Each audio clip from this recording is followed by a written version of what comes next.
Budget 2026 common main માટે શું જાણવા જેવું છે? આ વર્ષે ઇન્કમ ટેક્સ રેટમાં કાંઈ ફેર નથી કર્યો. જે લાસ્ટ યર સ્લેબ હતો એ જ આ વર્ષે કન્ટિન્યુ છે. પણ ઇન્કમ ટેક્સ એક્ટ એ આખો ચેન્જ કરી નાખ્યો છે.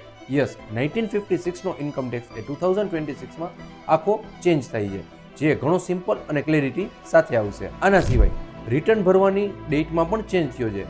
જે કોઈ પણ બિઝનેસ કરતા હોય અને નોન ઓડિટેબલ હોય તો એમની ડેટ 31 જુલાઈ હતી એ 31 ઓગસ્ટ કરી નાખી છે. આના સિવાય તમે જો રિટર્ન ફાઇલ કરી નાખ્યું હોય તો તમે એમાં કંઈ પણ મિસ્ટેક હોય તો એને રિવાઇઝ કરી શકો છો.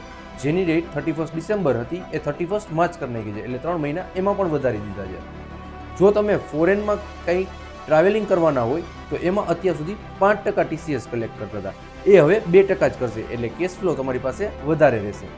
પણ ખરાબ ન્યૂઝ એ સ્ટોક માર્કેટમાં ટ્રેડિંગ કરતા લોકો માટે છે. STT સિક્યુરિટી ટ્રાન્ઝેક્શન ટેક્સ જે આ વર્ષે વધારી દેવામાં આવ્યો છે.